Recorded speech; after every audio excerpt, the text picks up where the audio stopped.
quem eu sou e acha que eu sou perfeita. Mãe, quer dizer carinho, mãe, quer dizer beijinho, mãe, me faz sentir especial. Quantas vezes eu não te escutei e escolhi os meus caminhos, mas você não desistiu de mim. Você sempre viu muito além do que os outros conseguiram ver, e porque você orou, eu venci. Mãe, eu não te mereço, mãe, eu te agradeço, mãe, você não tem preço, mãe, você é tudo de bom. Mãe, você é tão bonita, mãe, amor da minha vida, mãe, minha melhor amiga, quem te conhece te quer. Mãe, você pra mim é o melhor exemplo de mulher.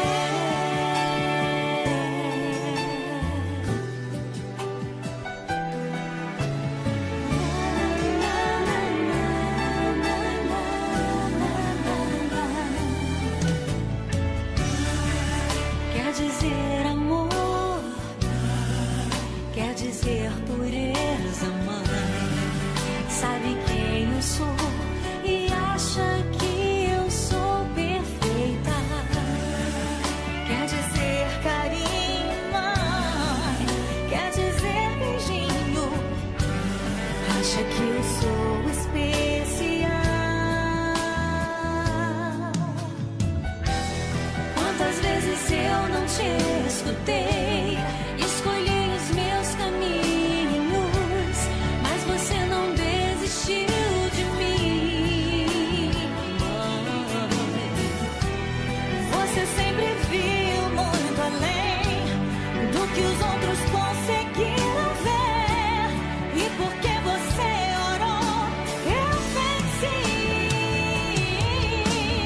Mãe, eu não te mereço, mãe, eu te agradeço, mãe, você não tem preço, mãe, você é tudo de bom. Mãe, você é tão bonita, mãe, amor da minha vida, mãe, minha melhor amiga, quem te conhece te quer.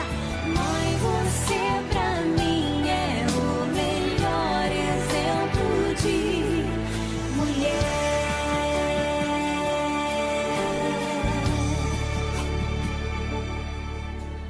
Mãe, você pra mim é o melhor exemplo de mãe.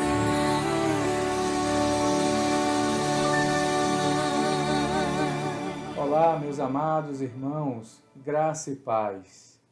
Como é bom nós estarmos mais uma vez reunidos para louvarmos juntos ao nosso Senhor. A minha oração é para que todos estejam bem em nome de Jesus. Que emoção! Nós acabamos de assistir esse vídeo muito bonito em comemoração ao Dia das Mães. Quero aproveitar aqui, deixar meu abraço a todas as mães, principalmente a minha mãezinha querida. Que Deus abençoe você, mamãe, com a graça, com a unção de Deus sobre a sua vida. Que você curta bastante esse dia com seu filho e com sua filha. Muito bem, nós estamos aqui reunidos para louvarmos ao Senhor e eu convido você a fazer isso e nós vamos começar orando, apresentando nossas vidas no altar de Deus. Então você vai orar pela sua vida, vai pedir perdão pelos seus pecados, como sempre nós fazemos, orar pelo culto, para que em nome de Jesus o Senhor venha falar conosco de todas as maneiras, nos louvores, através da palavra, principalmente através da palavra, que o Senhor use o pastor Robson mais uma vez de maneira poderosa. Então vamos orar? Curve sua cabeça e ore em nome de Jesus.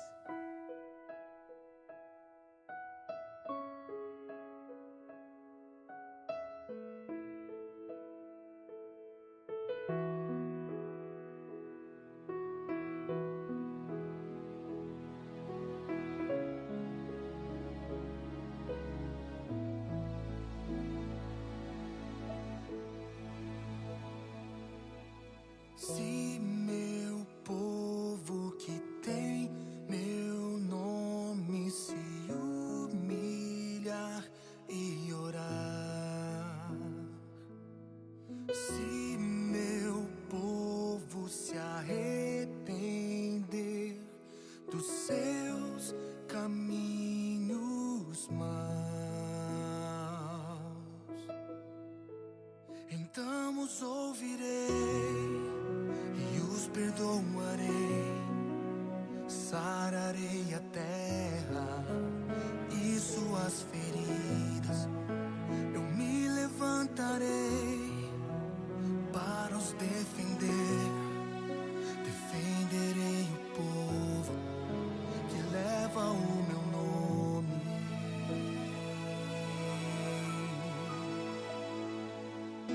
Se buscares a minha face ao invés das minhas mãos,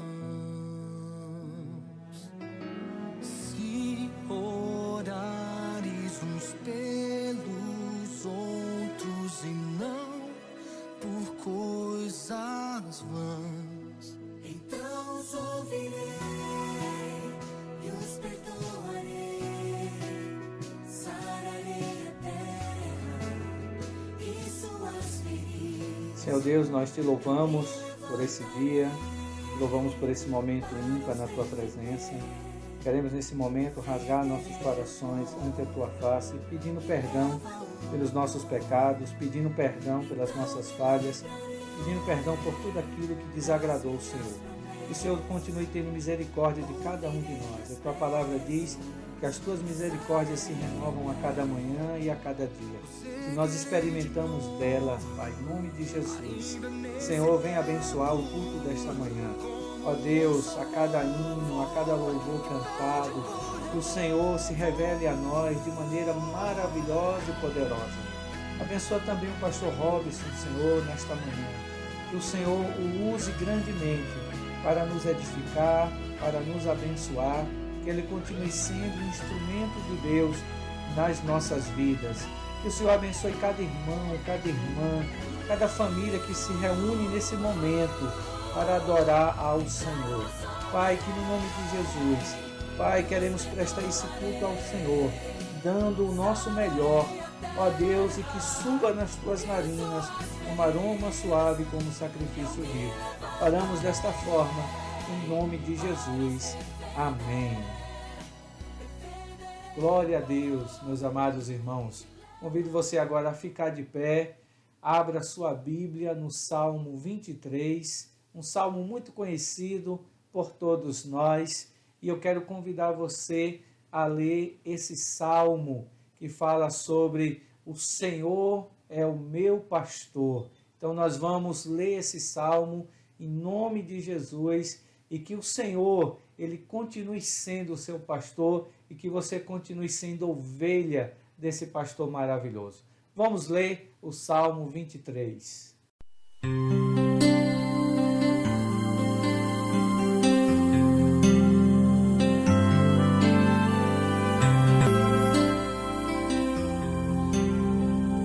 O Senhor é o meu pastor, nada me faltará.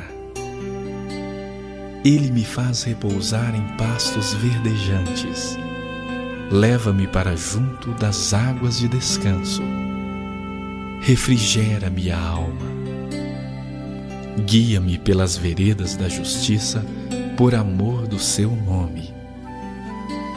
Ainda que eu ande pelo vale da sombra da morte, não temerei mal nenhum, porque tu estás comigo. A tua vara e o teu cajado me consolam.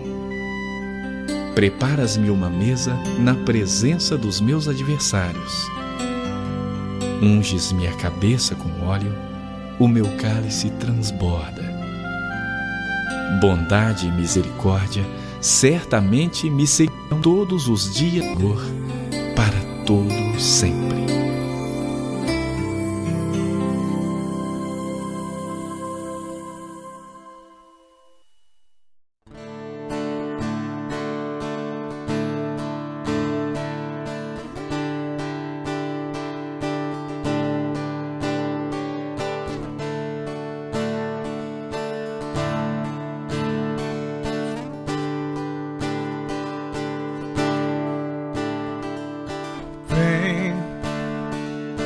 Esta é a hora da adoração. Vem, dá a Ele o teu coração. Vem, assim como estás, para adorar.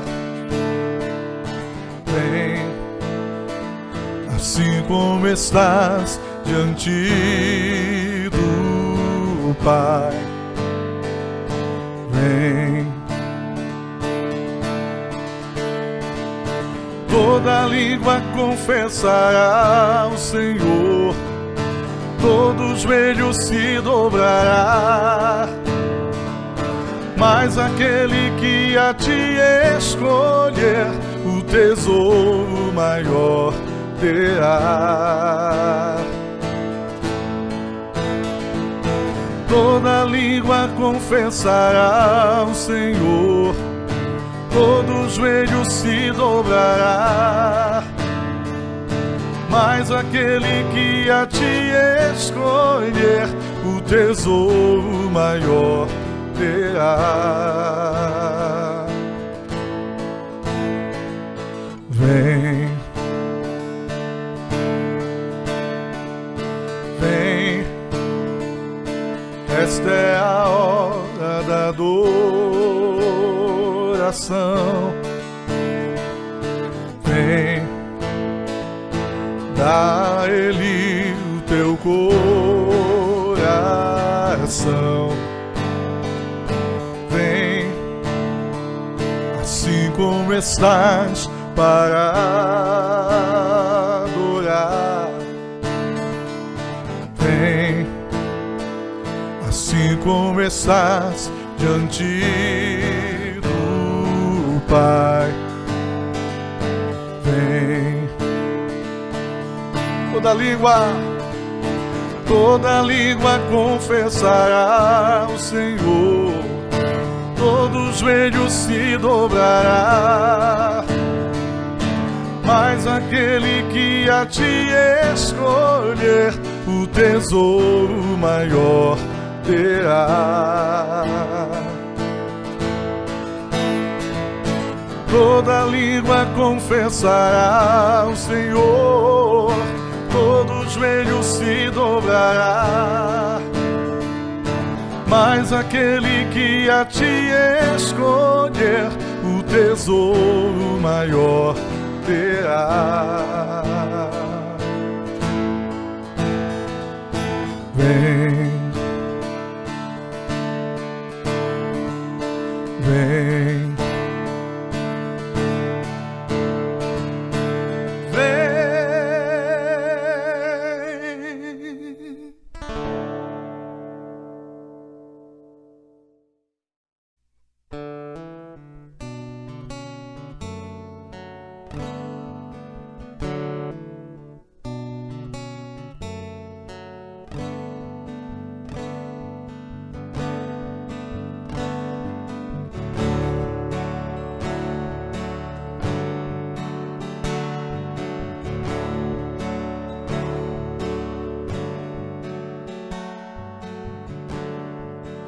Ele não tinha qualquer beleza ou majestade pra nos atrair. Nada havia em sua aparência para o desejarmos, mas rejeitado entre os homens, ainda assim carregou nossas dores. O seu castigo nos traz paz e a esperança não se vai. A oferta pela culpa ele ofereceu, pra satisfazer o Criador ele morreu, pra que a sua luz em nós pudesse brilhar. O Filho do amor se entregou em nosso lugar.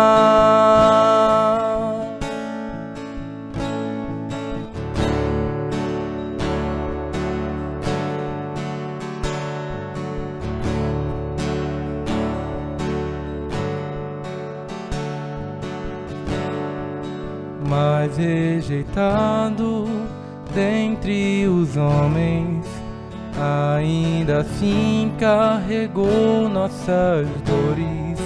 O seu castigo nos traz paz e a esperança não se vai.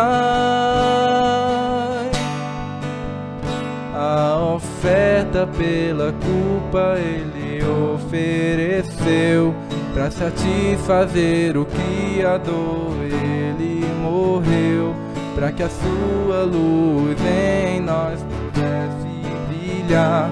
O Filho do amor se entregou em nosso lugar. És o Cordeiro que pelos nossos pecados foi esmagado, sem dizer uma só palavra, entregou aos cravos, derramou sua vida até a morte, provando a ira amarga, pra nos dar sua doce graça e nos fazer viver.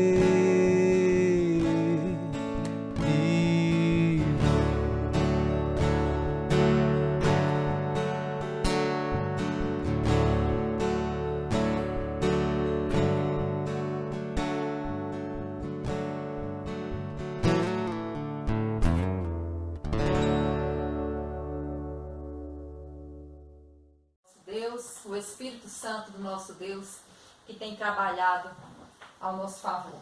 Amém? Vamos louvar e agradecer o nome do Senhor. Adore, exalte na sua casa, no seu sofá, no seu familiar. Adore o nome do Senhor.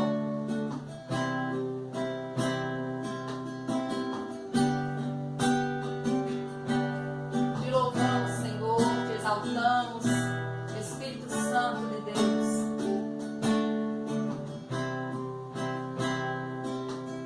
O Espírito de Deus está aqui, operando em nossos corações.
Glória a Deus, meus amados irmãos, pelos louvores até agora cantados ao Senhor.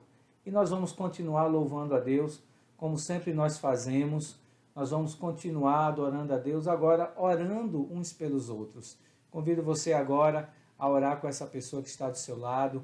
Você vai apresentar a vida dela. Se você tiver algum pedido, apresente esse pedido. Se essa pessoa que está do seu lado também tiver algum pedido, que ela assim o faça, ok? E além de você orar por essa pessoa que está do seu lado, convido você a continuar orando por esses alvos de oração que aqui aparecem e que você interceda. Ore pela igreja, pelos pastores, pelos líderes, pelos diáconos. Ore por esse momento que o nosso país está vivendo, esse momento de crise, tanto na área da saúde, como também na área política. Que você esteja intercedendo para que essa pandemia logo, logo venha cessar em nome de Jesus. Que você ore pelos cientistas, para que encontre uma vacina o quanto antes. E, enfim, vamos orar, meus amados irmãos, em nome de Jesus.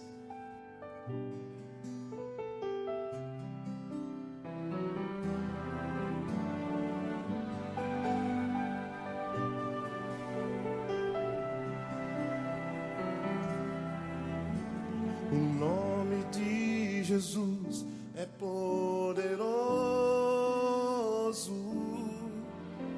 O nome de Jesus é sobre todos.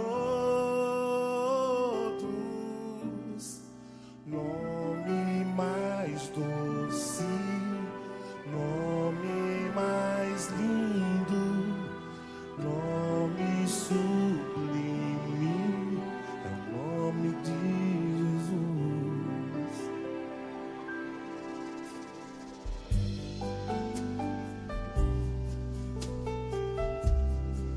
Soraya Moraes.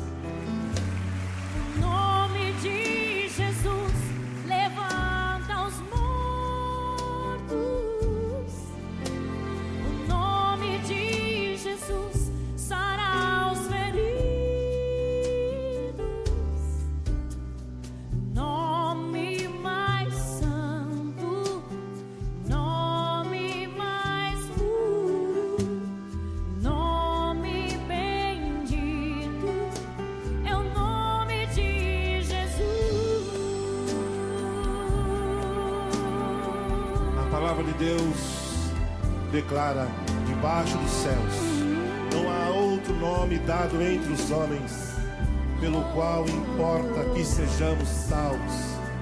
Nesta noite engrandecemos e exaltamos o nome do Senhor Jesus Cristo, o único nome que pode salvar, o único nome que ressuscita os mortos, o único nome que pode libertar.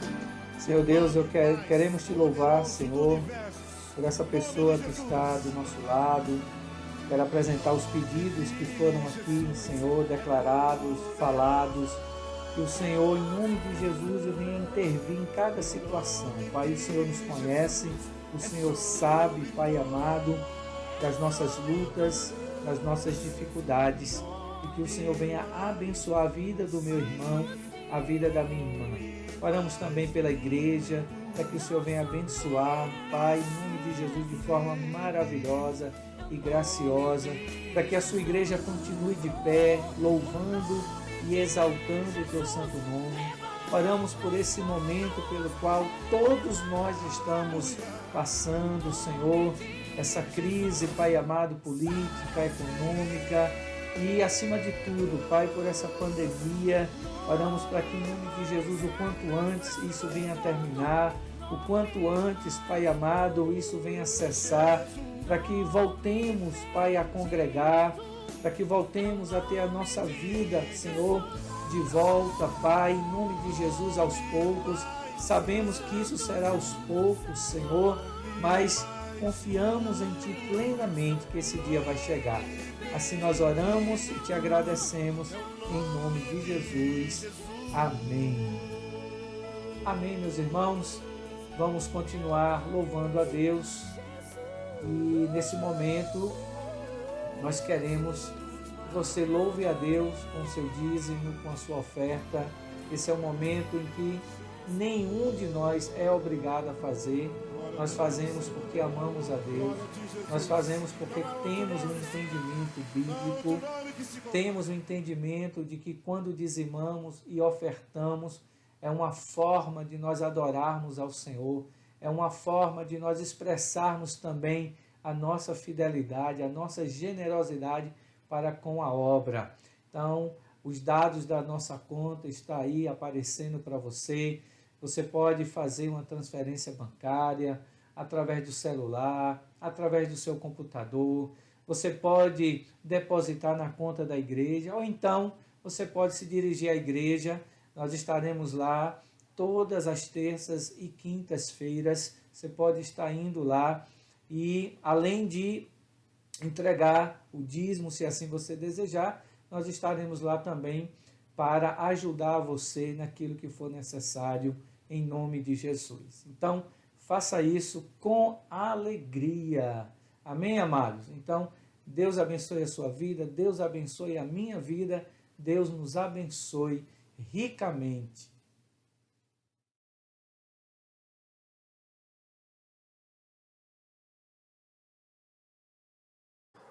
Graça e paz, irmãos.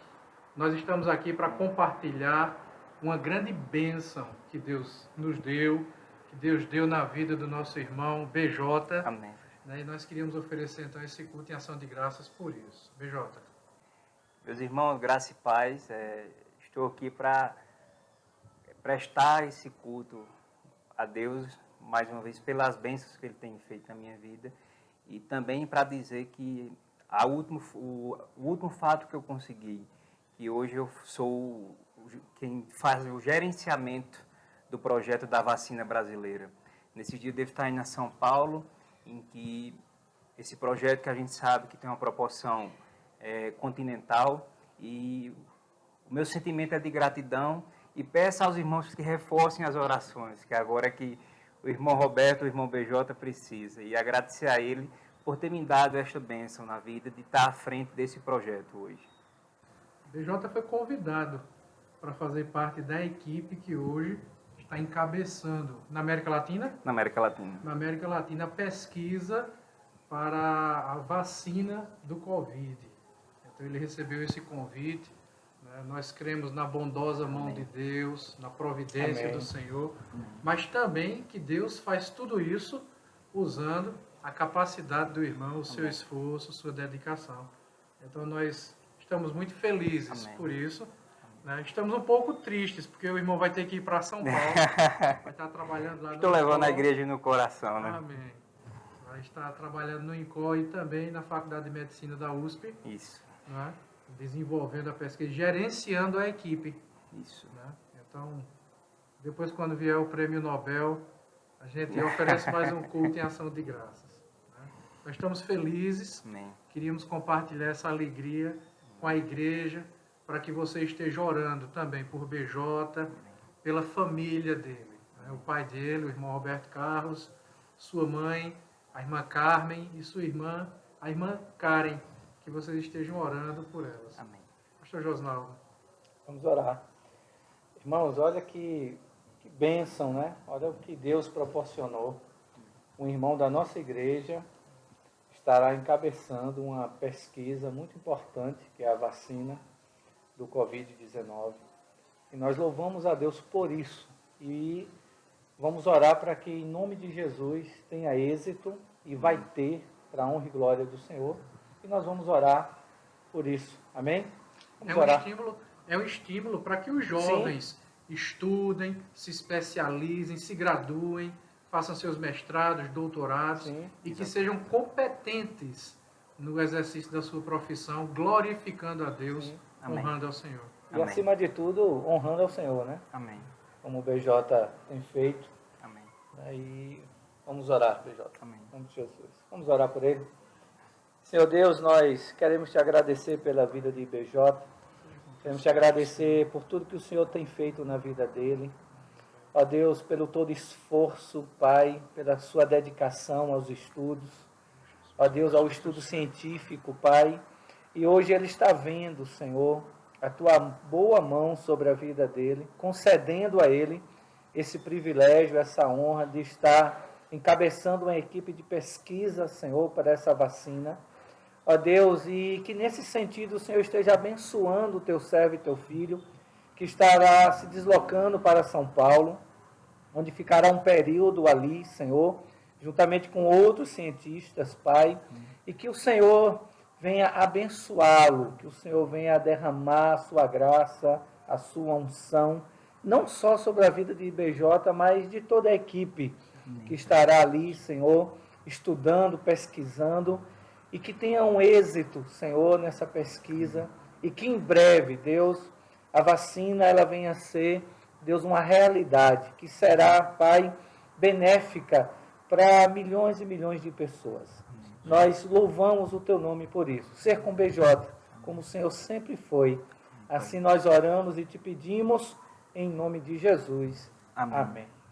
Queria estimular a igreja a continuar orando por BJ, Amém.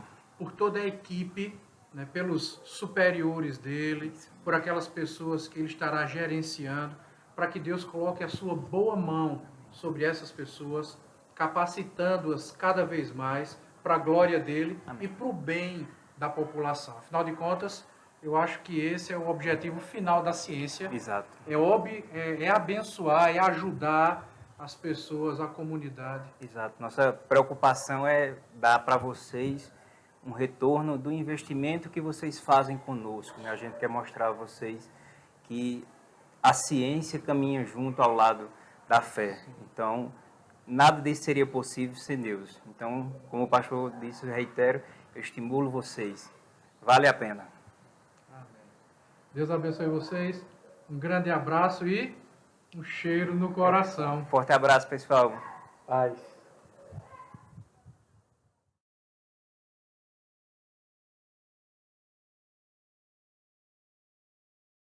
Olá, irmãos.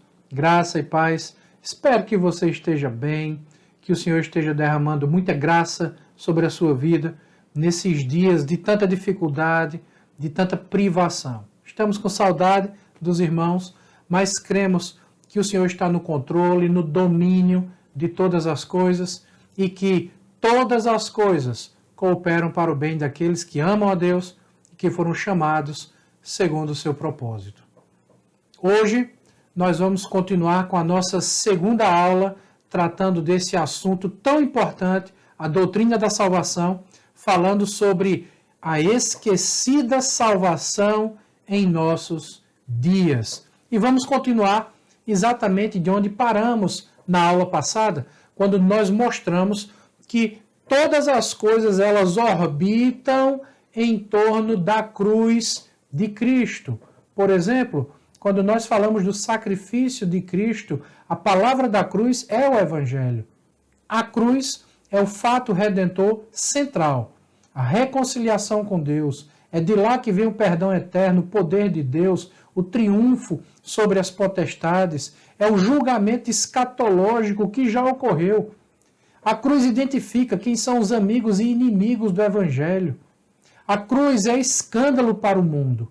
É por meio da cruz que ocorre a morte da natureza carnal. É por meio da cruz que toda a criação será redimida. É por meio da cruz que ocorrerá a glorificação dos salvos. Mas uma coisa que precisa ser identificada quando nós falamos de salvação é que nem todos que estão na igreja de fato serão salvos. Nem todos que estão na igreja de fato são salvos. E nós temos muitas menções bíblicas disso. Você lembra do ensino de Cristo, né? Quando o agricultor estava dormindo, o inimigo veio e semeou o joio, e o joio cresceu junto com o trigo. É joio e trigo no mesmo campo. E alguns discípulos identificam o joio e dizem assim, vamos arrancá-lo. E Cristo diz, não, deixa ele ali. Ele foi plantado porque você estava dormindo. Se não tivesse dormindo, não tinha sido plantado. Mas, já que está ali, não arranque não. Porque se arrancar, você vai machucar o trigo. Então, deixe lá, que no tempo certo, o ceifeiro virá e ele vai separar o joio do trigo. Porém, tem um texto muito específico que eu queria compartilhar com você agora, que se encontra em Mateus. Mateus capítulo 7, do versículo 13 e 14, que diz assim: Entrai pela porta estreita, larga é a porta, e espaçoso o caminho que conduz para a perdição, e são muitos os que entram por ela. Porque estreita é a porta, e apertado o caminho que conduz para a vida, e são poucos os que acertam com ela. Esse é um texto que também tem sido esquecido em nossos dias. Algumas pessoas usam o seguinte argumento: pastor, vai ter mais gente no céu do que no inferno. Por quê? Porque Deus é vitorioso. Cristo venceu na cruz.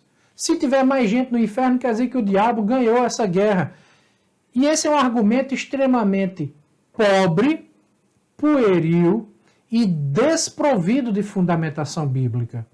Sabe por quê? Porque essa questão da salvação do ser humano não é uma questão que diga respeito ao diabo. É uma questão que diz respeito ao ser humano.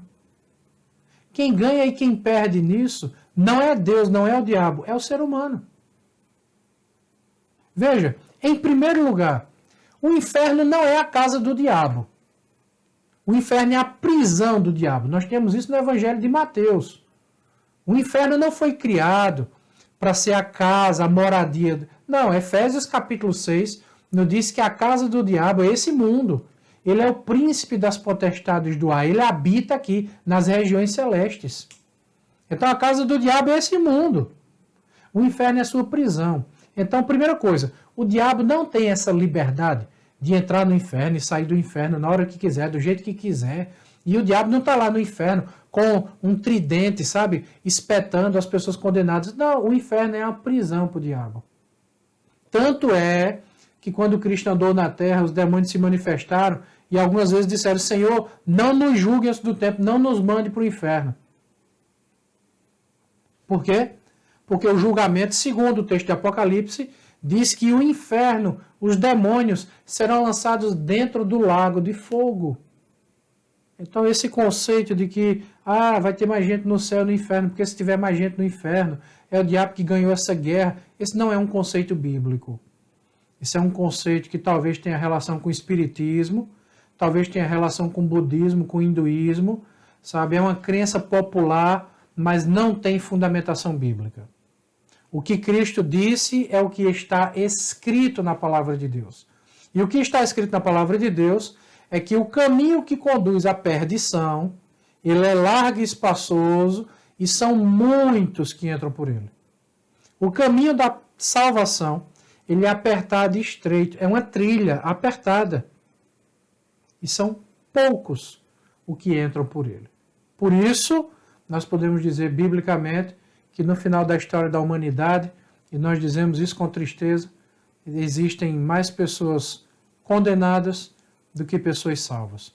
E eu quero mostrar aqui pelo menos 4 coisas nesse texto que nós acabamos de ler, Mateus capítulo 7, que mostram a diferença entre esses dois caminhos. Esses dois caminhos são diferentes em sua aparência. Veja que o caminho que conduz à condenação, ele é largo. E o caminho que conduz à salvação, ele é estreito. Portanto, são diferentes em sua aparência. Esses caminhos também são diferentes em seu destino. Um caminho, que é o da perdição, que é largo, ele conduz à perdição. E o outro caminho, que é estreito, conduz à vida. Uma terceira diferença é que esse caminho também é diferente em seu tráfego. Eles são diferentes porque o caminho largo, que conduz à perdição, ele é trafegado por muitas pessoas. São muitos os que entram por ela, por essa porta, e caminham por esse caminho. E o que conduz à vida é um caminho estreito e são poucos. Então esse caminho é diferente em sua aparência, eles são diferentes em seus destinos, eles são diferentes em seus tráfegos, mas eles também são diferentes em sua apresentação. E nós temos isso agora a partir do versículo 15. Veja, o texto que nós lemos foram os versículos 13 e 14, e a partir do versículo 15, Cristo continua tratando desse assunto sobre os dois caminhos, e Cristo diz o seguinte: eles não são apenas diferentes em sua apresentação, em sua aparência. Eles não são diferentes apenas em seu destino. Eles não são diferentes apenas em seu tráfego. Eles são diferentes também na maneira como são apresentados e são diferentes no que diz respeito às pessoas que apresentam esses caminhos. Então, do versículo 15 até o versículo 19, Cristo diz assim: Senhor, Senhor, em teu nome nós profetizamos, em teu nome nós fizemos muitos milagres, em teu nome nós expulsamos demônios. Veja, irmãos, o que é que nós temos aqui nessa passagem bíblica, em Mateus capítulo 7, do versículo 15 até o 29, e eu quero chamar a sua atenção especificamente para aquilo que está escrito no versículo 21, que diz assim: nem todo o que me diz Senhor, Senhor, entrará no reino dos céus, mas aquele que faz a vontade de meu Pai, que está nos céus. Versículo 22. Muitos naquele dia hão de dizer-me: Senhor, Senhor, porventura não temos nós profetizado em teu nome? E em teu nome não expelimos demônios? E em teu nome não fizemos muitos milagres? Então lhes direi explicitamente: nunca vos conheci. Apartai-vos de mim, os que praticais a iniquidade. Primeira pergunta que nós fazemos, com base no texto bíblico, com base naquilo que Jesus falou: essas pessoas estavam onde? Pessoas que dizem Senhor, Senhor. Pessoas que expulsam demônio em nome de Jesus. Pessoas que profetizam em nome de Jesus. Pessoas que fazem milagre em nome de Jesus. Essas pessoas estão onde? Dentro da igreja. É dentro da igreja que nós encontramos as pessoas com essas práticas. E perceba muito bem, quero deixar isso aqui logo claro, eu creio que Deus pode usar pessoas para expulsar demônios. Eu creio que Deus pode fazer milagres, operar maravilhas, coisas fantásticas. Mas demônios também podem fazer isso. Mas essas coisas que aos olhos humanos são fantásticas, podem ser criações e invenções também. Por isso, nós andamos por fé. E fé não se move por aquilo que é visto. Os sinais podem acompanhar os que creem, mas também podem não acompanhar. Isso depende da soberania de Deus. Portanto, o que nós temos aqui nas palavras do próprio Jesus Cristo é a presença de pessoas efetuando coisas impressionantes dentro da igreja, e isso não vem de Deus. Veja, as pessoas estão dizendo: em teu nome nós fazemos isso. Em teu nome nós fazemos aquilo outro. Mas o que é que Jesus Cristo diz? Nunca vos conheci. Em outras palavras, vocês nunca fizeram parte do meu povo. Veja, em João capítulo 10, Jesus diz assim: o bom pastor conhece as ovelhas e a ovelha conhece o pastor. Mas nesse caso, Jesus está dizendo: nunca vos conheci. Perceba, Jesus não está dizendo: olha, eu te conheci no passado e depois teve uma ruptura na nossa relação e hoje eu não te conheço mais. Não, não é isso que Jesus está dizendo. Jesus não está dizendo: eu te conhecia antes e agora não te conheço. Não, Jesus está dizendo o quê? Nunca vos conheci. Ou seja, essas pessoas nunca tiveram um relacionamento de salvação com Cristo. Essas pessoas nunca tiveram um relacionamento de operação espiritual da parte de Deus. Cristo diz, em primeiro lugar, nunca vos conheci. Cristo diz ainda: apartai-vos de mim, se afastem de mim. Essas pessoas são condenadas. Se apartem de mim, vocês que praticam a iniquidade. Então veja, Jesus está dizendo, isso que vocês praticam, que vocês estão dizendo que praticaram, é iniquidade. Agora, raciocine junto comigo. Imagine, se o que essas pessoas estão fazendo é por meio do Espírito Santo, Jesus está dizendo que o que elas estão fazendo é iniquidade.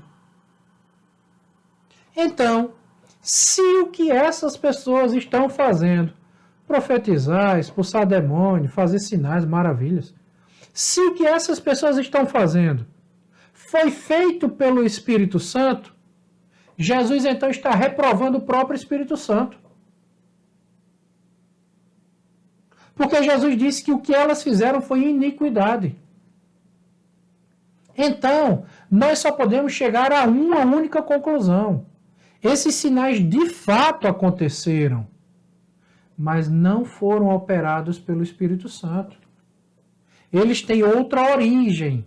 E que origem é essa? Bom, agora eu preciso ir com vocês para a Bíblia, porque eu preciso que vocês sejam convencidos pela palavra de Deus.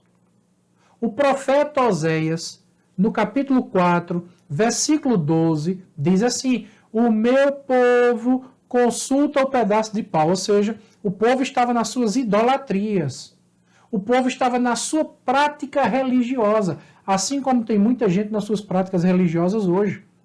Voltando para Oséias, o meu povo consulta o pedaço de pau e este lhe dá a resposta. Ou seja, sinais, maravilhas, coisas impressionantes aconteciam. E qual a origem disso? Deus diz ao profeta Oséias, porque um espírito de prostituição foi enviado para enganar o povo. É o mesmo caso que nós temos aqui nas palavras de Jesus Cristo. Então nós temos Oséias 4,12 dizendo isso, e nós temos agora Mateus capítulo 7, dos versículos 21 até o 23, dizendo isso. Muita gente na igreja, Senhor, Senhor, Senhor, em teu nome nós profetizamos, em teu nome nós expelimos demônios, em teu nome nós fizemos muitos milagres, muitas maravilhas, coisas impressionantes. E Cristo está dizendo, em primeiro lugar, vocês nunca foram salvos. Em segundo lugar, vocês continuam condenados, apartai-vos de mim. Em terceiro lugar, isso que vocês fizeram não tem parte comigo, não tem parte com Deus. Não foi o Pai, não foi o Filho, nem foi o Espírito Santo. Vocês praticaram iniquidade. É disso que o apóstolo Paulo fala quando escreve aos Tessalonicenses, dizendo que o mistério da iniquidade já opera. E o que é o mistério? É algo que não foi revelado, é algo que não está claro. Por isso que é o mistério da iniquidade. A mesma palavra que Cristo usa aqui, iniquidade. Por quê? Porque os demônios estão agindo dentro da igreja para enganar, se for possível, até mesmo os escolhidos. Até mesmo os eleitos de Deus. Então perceba que existe uma relação direta aqui entre salvação e operação. Deus pode usar um salvo para operar um sinal, uma maravilha, uma coisa impressionante? Claro que pode. Nosso Deus é um Deus de milagre. Nosso Deus é um Deus que faz coisas impressionantes. Um dos nomes de Deus na Bíblia é o Deus do impossível. Mas nem todo milagre que acontece vem de Deus. Lembre do caso de Jó, quando Satanás fez fogo cair do céu. E o servo, quando vem dar a notícia para Jó, diz o quê? Fogo de Deus caiu do céu. Satanás agiu de uma maneira tão impressionante que deu a entender que era Deus. Então nós precisamos ter muito cuidado com sinais e maravilhas, porque eles podem vir de Deus, mas também podem não vir. As pessoas se aproximaram de Cristo e disseram assim, Senhor, mostra-nos um sinal. E qual foi a resposta de Cristo? Uma geração má e adúltera pede um sinal. Mas nenhum sinal lhe será dado senão do profeta Jonas. Em outras palavras, quando nós queremos andar atrás de milagres e maravilhas e atrás daquilo que é visto, isso quer dizer que nós nos tornamos uma geração má, nós adulteramos, adulterar significa mudar o estado original. Nós adulteramos o princípio da nossa fé e nós prostituímos a nossa crença. Isso é muito sério. Nós devemos orar por milagres? Claro que sim. Nós pedimos a Deus que Ele faça coisas impressionantes e opere maravilhas? Claro que sim. Mas acima de tudo isso, nós oramos pedindo que a vontade soberana de Deus seja feita. Ele é o Deus soberano, Ele é o Deus que tem domínio sobre todas as coisas. E não apenas isso, Ele é o Deus que tem a compreensão de todas as coisas. Ele compreende as coisas melhor do que qualquer um de nós. Ele compreende as coisas melhor do que todos nós juntos. Por isso que às vezes a gente pede e Ele não faz. Por quê? Porque Ele está entendendo a coisa melhor do que a gente. Nós não temos a compreensão completa de tudo que está acontecendo. Então, voltando para Mateus capítulo 7, a salvação não está relacionada com aquilo que se pratica. Por mais impressionante que seja isso. Veja mais uma vez um texto. Versículo 23. Então, lhes direi explicitamente, nunca vos conheci. Apartai-vos de mim, os que praticais a iniquidade. Então, primeiro ponto. Mateus capítulo 7, versículo 15. Essas pessoas estão dentro da igreja. Elas têm aparência de uma coisa, mas não são. Têm aparência, mas não têm conteúdo. Segunda coisa.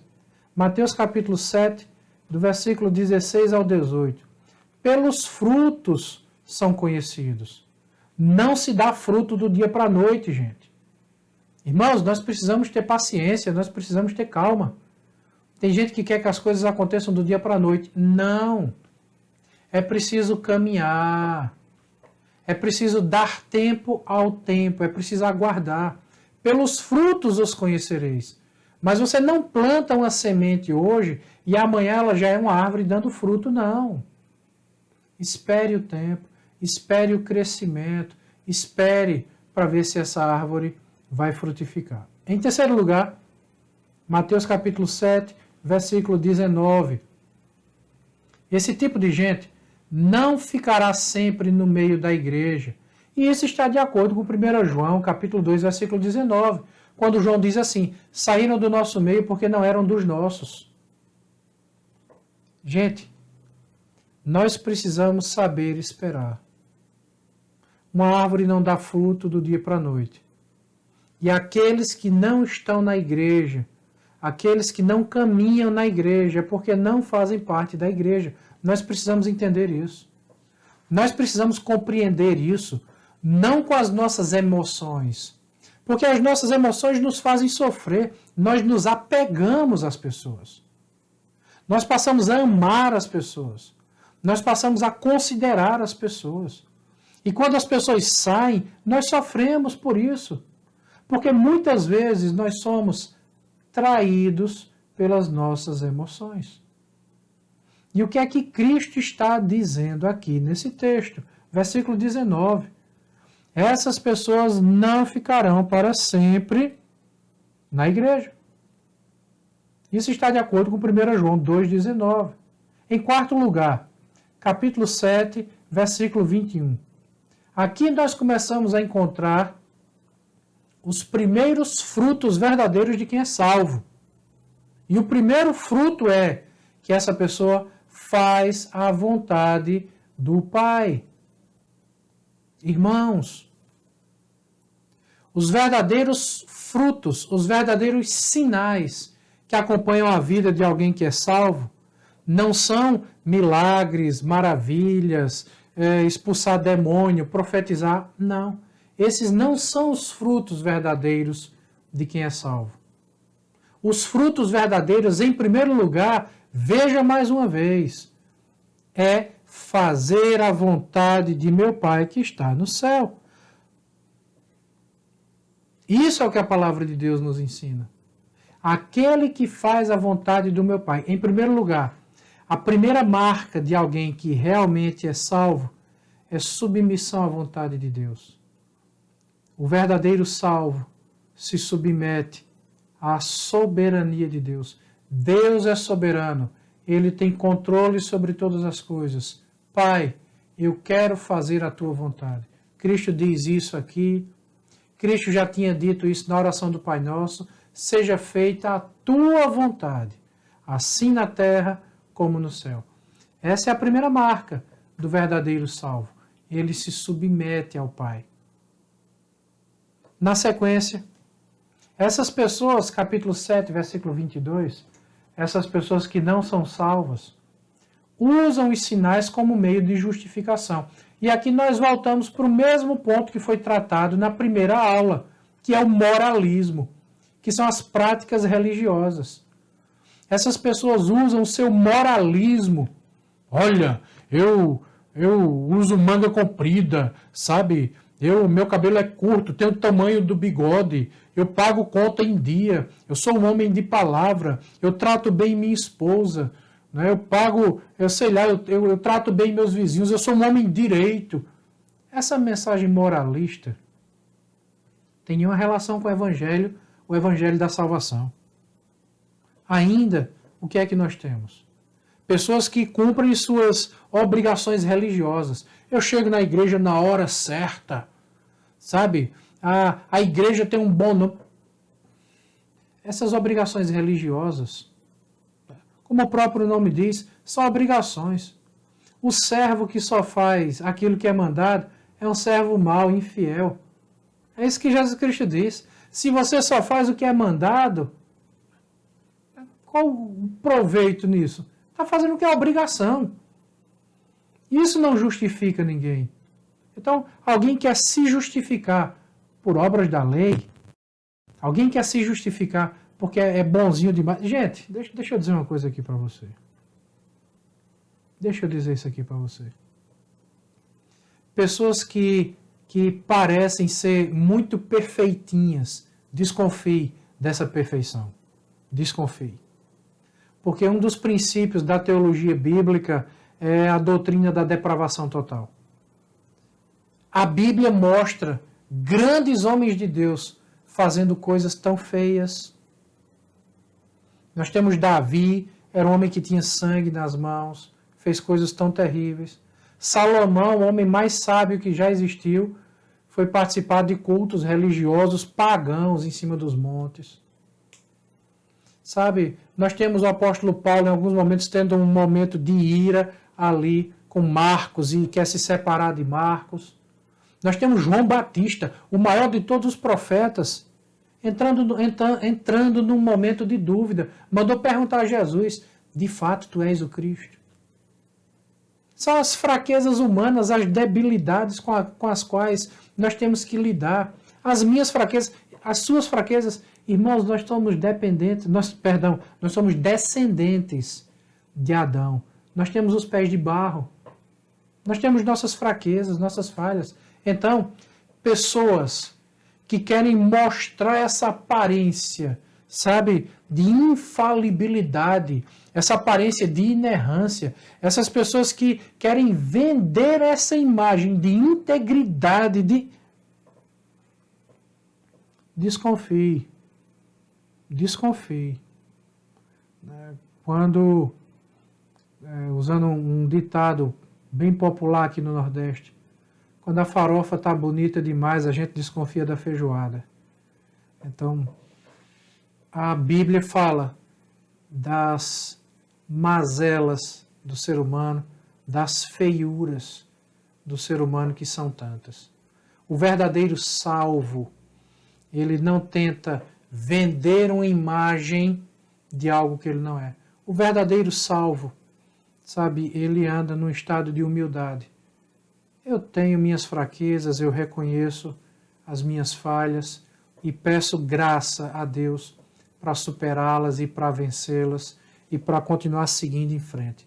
Apesar de quem eu sou, eu não quero desistir de caminhar. Apesar de quem eu sou, eu não quero parar a minha jornada. Eu quero continuar seguindo em frente. Então eu não vou usar o moralismo, as práticas religiosas, ou porventura algum sinal que Deus tenha operado através da minha vida como meio de justificação. Em sexto lugar, Mateus capítulo 7, versículo 23. Esses sinais para Cristo são iniquidade. E em sétimo lugar, dos versículos 24 até o versículo 27, é que nós temos agora a apresentação do segundo fruto na vida de um salvo. Você lembra do primeiro fruto? Qual é? O verdadeiro fruto na vida de um salvo? Se submeter a Deus, fazer a vontade do Pai.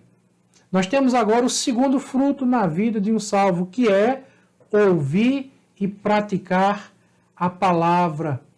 O verdadeiro salvo, ele ouve a palavra de Deus, ele pratica a palavra de Deus. O verdadeiro salvo se submete ao Pai. O verdadeiro salvo tem sede pela palavra de Deus. Essas são as duas primeiras marcas. Então vamos lá. O primeiro fruto é que faz a vontade de meu Pai, capítulo 7, versículo 21. O segundo fruto é ouve e pratica a palavra. Mas qual é o terceiro fruto na vida do salvo? Será que só são essas duas marcas que a Bíblia mostra para nós usarmos para identificar quem é salvo e quem não é? Será que só são essas duas marcas na vida de um salvo? Será que não existe mais? Você pode pensar em algum aí na sua casa? Pare, pense um pouquinho, puxe na sua memória. Será que a Bíblia apresenta mais alguma marca que identifica de fato quem é salvo e quem não é salvo? Lembre, não são as marcas moralistas. Sou um bom pai, sou um bom marido, né? Sou um bom cidadão, pago imposto, sou honesto. Não são essas marcas. Isso aí são marcas moralistas. Não são marcas religiosas, sabe? Eu sou pastor, eu prego todo domingo, chego na igreja na hora. Não são essas marcas religiosas. Tente imaginar aí, puxe na sua cabeça. Será que você consegue imaginar? Primeira marca, fazer a vontade do Pai, se submeter à soberania de Deus, estar disposto a ser um servo. Segunda marca, tem sede pela palavra de Deus, ama a palavra de Deus, quer conhecer a palavra de Deus, quer praticar a palavra de Deus. Essa é a segunda marca. Você consegue lembrar de mais alguma? O terceiro fruto do Espírito é, na verdade, uma coleção de marcas. E quem nos fala sobre isso é o apóstolo Paulo no texto de Gálatas, capítulo 5, do versículo 22 até o versículo 24. E eu quero ler esse texto junto com você, que diz assim: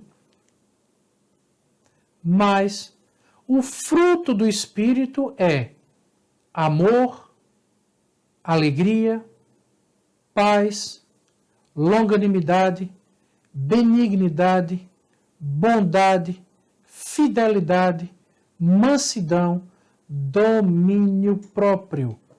Contra estas coisas não há lei. E os que são de Cristo Jesus crucificaram a carne com as suas paixões e concupiscências. O que nós temos aqui no versículo 24 é o resumo de tudo isso. O verdadeiro salvo é aquele que crucifica a carne. É aquele que enfrenta essa luta da carne com o espírito. Mas ele busca sempre crucificar a carne. É como o apóstolo Paulo diz lá em Coríntios: fazei, pois, morrer a vossa natureza humana, a vossa natureza carnal. É a natureza pecaminosa. O verdadeiro salvo, ele luta contra a sua natureza. Ele ama quando não é amado. E o que é o conceito de amor? Amor não é um mero sentimento. Vá para 1 Coríntios capítulo 13 e você encontrará naquele texto as marcas do verdadeiro amor. O amor tudo sofre, tudo espera, tudo suporta. O amor não arde em ciúmes. O amor é longânimo, é paciente, é benigno, não se exaspera. Então a primeira marca que nós temos aqui é o amor. A segunda, a alegria. E a alegria não é loucura, não é você sorrir quando está sofrendo. Nós choramos. Paulo também diz, alegrai com os que se alegram, chorai com os que choram. Essa alegria aqui é a capacidade de não perder o contentamento e a motivação pelo fato de ser salvo. Lembra do Salmo 51? Davi disse assim, restitui-me a alegria da tua salvação. Essa alegria é o estado de contentamento, não pelas coisas que acontecem nessa vida, nesse mundo, mas é o estado de contentamento por quem Deus é, pelo que Deus faz, pela forma como Deus opera. É você sentir contentamento em Deus, mesmo no meio de uma quarentena, de um isolamento social, mesmo diante de crises econômicas, ainda assim você sente contentamento em Deus, é alegria. Em terceiro lugar, paz. Paz com Deus. É você ter paz, acesso, livre acesso a Deus. Longanimidade. Longanimidade é ter um ânimo longo, é ser perseverante. Benignidade é você ter uma natureza bondosa, é você não querer desejar o mal. E bondade é a prática. Você não apenas não deseja fazer o mal, como você não pratica o mal, você procura praticar aquilo que é bom. Fidelidade. Você não é apenas alguém que tem fé, você é alguém que pratica essa fé. Você é alguém que é fiel. Mansidão. O exemplo que eu sempre utilizo, meu pai tinha uma fazenda que tinha um boi, o nome desse boi era Mimoso. Era um boi muito grande. E esse boi tinha uma força assim que era uma coisa impressionante, era descomunal. Mas nós começávamos a alisar esse boi. E ele ia se deitando, e se deitava no chão e botava as patas para cima. Parecia um cachorrinho sendo alisado. Então, mansidão é você não usar a força que tem. É você ter força, mas você não usar. Por isso que a mansidão está relacionada com domínio próprio. É você saber se controlar. É você saber se segurar. O exemplo que eu utilizo aqui é que em Gálatas capítulo 5, nós não temos os frutos do Espírito. Não, não está no plural, está no singular. É um fruto só. É como aqui na nossa região nós temos a laranja cravo, né? Que em algumas partes do país chama de tangerina. É como a laranja cravo, que é uma única fruta composta por vários gomos. São várias partes da mesma fruta. Então perceba aqui que essa terceira marca do salvo, ela é revelada, ela é apresentada pelo conjunto de todas essas coisas. Pessoas que amam apenas quando é conveniente. Pessoas que sentem alegria apenas quando tudo está bem. Pessoas que estão em paz apenas quando suas vontades são realizadas. Pessoas que são longânimas apenas quando querem realizar ou conquistar seus próprios interesses. Pessoas que são benignas apenas para vender uma imagem de santinho. Pessoas que fazem alguns atos de bondade apenas para receber algo em troca. Pessoas que são fiéis apenas quando é conveniente. Pessoas que são mansas de falsidade, mansa na frente de uns e não é mansa na frente de outros. E pessoas que não conseguem se controlar, que são explosivas. Ah, pisou no meu calo, vai ver uma coisa. Eu não levo desaforo para casa. Eu sou homem, agora você vai...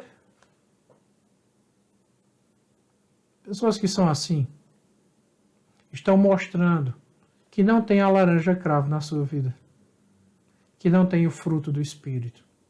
Logo, se não tem o fruto do Espírito, não são habitadas pelo Espírito. E se não são habitadas pelo Espírito, consequentemente, não são salvas. Não é por aquilo que elas fazem que serão salvas, mas aquilo que elas fazem. E muito mais do que isso, aquilo que elas são. Vai revelar se de fato elas são salvas ou não. É por isso que eu digo que é muito mais importante o fruto do que o dom.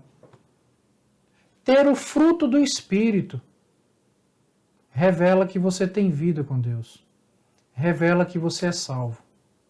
Mas a manifestação de um dom, lembra de Mateus capítulo 7, pessoas que estavam manifestando aquilo que pareciam ser dons. E aquelas pessoas não eram salvas. Eram pessoas que tinham aparência, mas não tinham conteúdo. Eram pessoas que aparentavam, mas não tinham bagagem. Por isso, é muito mais importante ter o fruto do que ter os dons. E esse é um grande problema na igreja nos dias de hoje. Porque a grande maioria das pessoas não está preocupada com o fruto do Espírito. Não está preocupada com a sua essência. Está preocupada apenas com a sua aparência. A essência é o fruto. A aparência é o dom. É a manifestação de algo visível. O fruto revela quem você é. A ausência do fruto também revela quem você é. Na nossa próxima aula, nós falaremos sobre a salvação e a igreja, a salvação e a vida diária e sobre a segurança da salvação. Nós começaremos a tratar, a partir da próxima aula, a importância desses aspectos relacionados à salvação na nossa vida e na vida daquelas pessoas que convivem conosco, daquelas pessoas que estão em nosso entorno, à nossa volta. Ore por nós, ore por essas aulas e ore também pela sua própria vida. Nós estamos sendo sondados por Deus.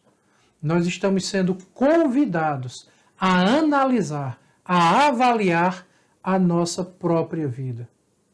Somos salvos? Deus te abençoe.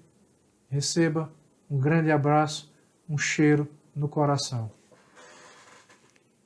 Você é salvo?